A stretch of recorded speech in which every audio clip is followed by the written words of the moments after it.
और राजधानी रांची से बड़ी खबर, जहां गिरिडीह गोलगप्पा मामले पर अब सरकार सख्त नजर आ रही है। गोलगप्पा खाने से एक बच्चे की मौत और 49 लोग बीमार हुए थे। स्वास्थ्य मंत्री ने फूड बोर्न इन्फेक्शन की आशंका जताई है और इसे लेकर घटना के बाद मंत्री इरफान अंसारी ने बड़ा एक्शन लिया है। पूरे राज्य में फूड सेफ्टी इंस्पेक्शन ड्राइव के निर्देश सभी जिलों के लिए दिए गए हैं और जांच अभियान शुरू करने के निर्देश मिले हैं। स्ट्रीट फूड, रेस्टोरेंट और पेयजल की जांच का निर्देश दिया गया है। हाइजीन ऑडिट, माइक्रोबायोलॉजिकल टेस्टिंग कराई जाएगी और ये निर्देश दिया गया है। स्वास्थ्य मंत्री की तरफ से खाद्य नमूने की जांच के लिए कोलकाता लैब भेजे जाएंगे, ये भी उन्होंने बताया। दरअसल बता दें कि गिरिडीह जिले के सदर प्रखंड स्थित लेदा बजटो गांव में गोलगप्पा खाने से एक बच्चे की मौत हो गई थी, जबकि 49 लोगों के बीमार होने की खबर सामने आई और अब इस मामले में उच्च स्तरीय जांच कराई जाएगी। झारखंड स्वास्थ्य मंत्री इरफान अंसारी ने इसके आदेश जारी कर दिए हैं।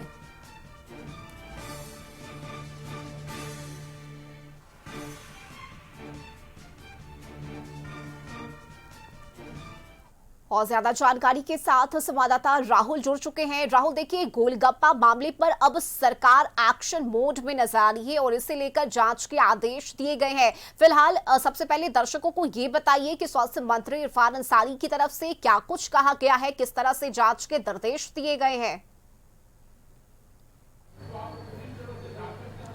देखिए रश्मि, अगर हम बात करें स्ट्रीट फूड की, तो स्ट्रीट फूड जो राज्य में बिक रहे हैं उसमें से अधिकतर दुकानों के पास लाइसेंस नहीं है और इसी वजह से चूक ऐसी देखी जाती है। हालांकि अक्सर देखा जाता है कि स्ट्रीट फूड खाने के बाद लोगों की तबीयत खराब होती है, फूड पॉइजनिंग की बातें निकलकर सामने आती है, लेकिन यहाँ पर फूड पॉइजनिंग तो हुई और जिसकी वजह से गिरिडीह में गोलगप्पा खाने से एक बच्चे की मौत हुई और 49 के आसपास लोग जो है बीमार पड़े।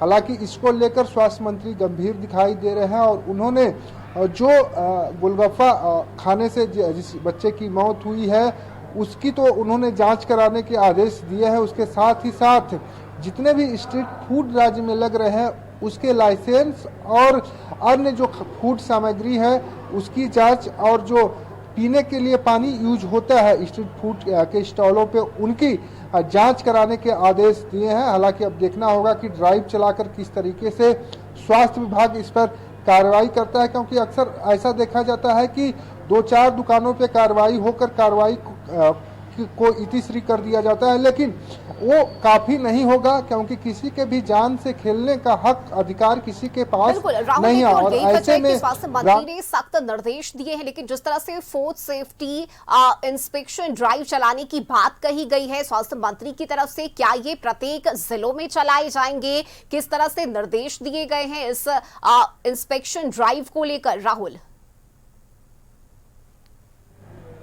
हाँ देखिए, जैसा कि हमने पहले भी रश्मि बताया कि वही चीज कि पूरे राज्य में इसे ड्राइव के रूप में चलाना होगा। जैसा कि स्वास्थ्य मंत्री ने बातें कही हैं कि इसको ड्राइव के रूप में चलाया जाएगा, लेकिन वो सार्थक प्रयास तभी माना जाएगा जबकि पूरे राज्य के 24 जिलों में और जहां भी स्ट्रीट फूड की दुकानें लगती हैं, प्रखंड स्तर पर, गांव स्तर पर, वहां पर भी जांच कराने की जरूरत है।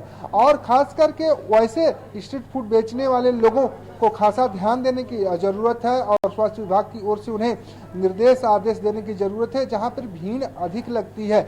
और खास करके देखा जाता है कि स्ट्रीट फूड जितने भी दुकानदार होते हैं वो साफ सफाई का विशेषकर ध्यान नहीं देते हैं। ऐसे में कहीं ना कहीं जो उस सामान को खाने वाले लोग होते हैं फूड पॉइजनिंग और तमाम चीज़ों के शिकार होते हैं, तमाम तरह की बीमारियां उनके अंदर पनपती हैं। और ऐसे में गिरिडीह में जो घटना घटी है काफ़ी गंभीर घटना है और इस गंभीर घटना को ध्यान में रखते हुए स्वास्थ्य मंत्री ने कड़ा रुख अख्तियार किया है। अब देखना होगा कि पूरे राज्य में अगर ड्राइव चलाई जाती है, जाँच अभियान चलाया जाता है तो ये सराहनीय होगा, लेकिन अगर कुछ ही स्थान पर सिर्फ जांच चलाकर उसे इतिश्री कर दिया जाए तो ये ठीक नहीं होगा, क्योंकि ग्रामीण इलाकों में भी स्ट्रीट फूड का चलन हाल के दिनों में खूब बढ़ा है। जी चलिए, बिल्कुल राहुल, देखना होगा किस तरह से जांच की ये पूरी प्रक्रिया राज्य भर में चलाई जाती है। बहुत शुक्रिया आपका इस जानकारी के लिए।